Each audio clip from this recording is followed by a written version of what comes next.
Hi guys, you're watching Mittal Tech and Current Affairs channel.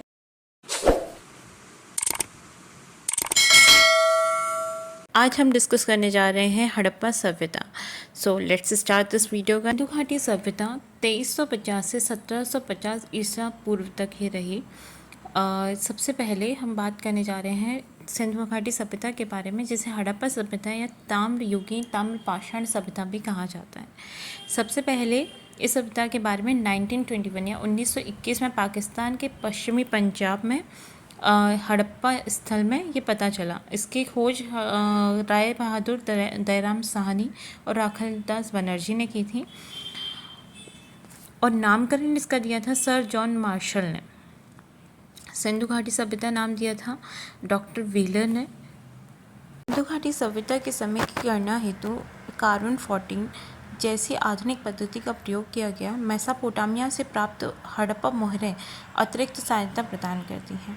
आइए अब जान लेते हैं हड़प्पाई स्थल, स्थान, नदी, वर्ष और खोजकर्ता। हड़प्पा रावी नदी के किनारे है। 1921 में इसकी खोज हुई थी। डी.आर. साहनी ने इसकी खोज की। मोहनजोदड़ो सिंधु नदी के किनारे हैं। 1922 R.D. बनर्जी। चहुदड़ो सिंधु नदी के किनारे 1925 R.M.G. मजूमदार। कालीबंगा घाघर 1953 A.N. घोष। रोपर 1953 तलवार एवं बिष्ट। लोथल भोगवा नदी के किनारे है। 1957 S.R. राव। सुत कांगड़ो दाश ऑरल T.N.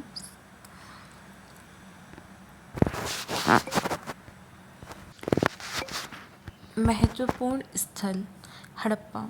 हड़प्पा के दुर्ग में 6 अनाजगार पाए गए हैं। मोहनजोदड़ो, जिसे मृतकों का टीला भी कहा जाता है, यहाँ पर विशाल अन्नागार है जो कि सबसे बड़ी इमारत है। मोहनजोदड़ो में एक बैठे हुए पुजारी की चूना पत्थर की प्रतिमा भी मिली है। मोहनजोदड़ो में 57% संख्या मोहरों की है और 36% हड़प्पा में मोहरों की संख्या प्राप्त होती है। चहुदड़ो, यहाँ मिट्टी के बर्तन, दबात और लिखने की मेज पाई गई है। कालीबंगा, जिसे काली चूड़ियों के नाम से जाना जाता है, यहाँ पे काली चूड़ियाँ पाई जाती हैं। अग्निवेदी भी यहाँ से मिली है और जोते हुए खेतों के प्रमाण यहाँ से मिलते हैं। लोथल अभी गुजरात में आता है। यहाँ से पाया गया है लोथल चावल की भूसी, यहाँ से चावल पाए गए थे और पक्की मिट्टी की आकृति, घोड़े की पक्की मिट्टी की आकृति पाई गई। लोथल में जहाज की लौह मूर्तियाँ भी पाई गई। लोथल एक ऐसा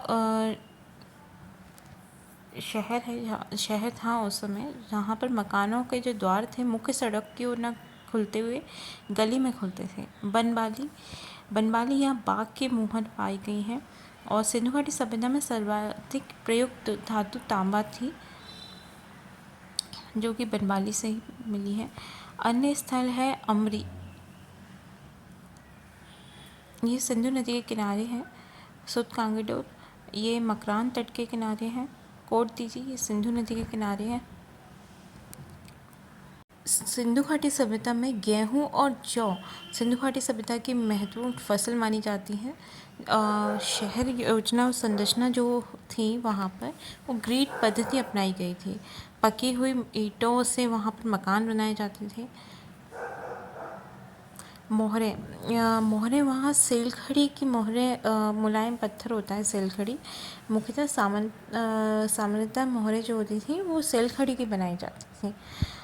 यहाँ से काफ़ी क्वेश्चंस आते हैं। सबसे प्रसिद्ध मोहर पशुपति मोहर है जो कि मोहनजोदड़ो से मिली है। शिल्प और तकनीक, हथियार और औजार बनाने के लिए प्रमुख तांबा और कांसा धातु का प्रयोग किया जाता था। गाइस, आपने देखा होगा यहाँ पर लोहा धातु का प्रयोग नहीं किया है, तो यहाँ से क्वेश्चन बनता है क्या लोहा धातु यहाँ से मिलती है? तो नहीं, लोहा धातु यहाँ से नहीं मिलती है, तांबा और कांसा मिला है। नेक्स्ट है चांदी, सोना, सीसा, ये थे यहाँ पे। हड़प्पा में के लोग मणिक के कुशल निर्माता थे और सर्वाधिक मणिक जो बनाया जाता था वो लोथल में बनाया जाता था। लिपि, चित्र, यहाँ पे जो लिपि थी वो चित्र लिपि थी, प्रतीकों से आधारित थी।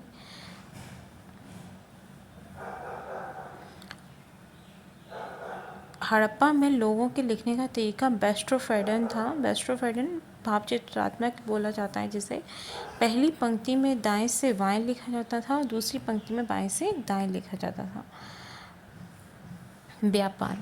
व्यापार यहाँ व्यापार देश के भीतर और बाहर दोनों होता था और अतः व्यापार शहरी क्षेत्र विशेषकर मेसोपोटामिया से यहाँ संपर्क हुआ करता था। तांबे के लिए राजस्थान से प्राप्त हुआ है। यहाँ पे तांबे की खदान भी मिली है और सोना कर्नाटक के कोलर खान से मिला है। Thank you so much for watching this video. Please like, share and subscribe this channel. Thank you.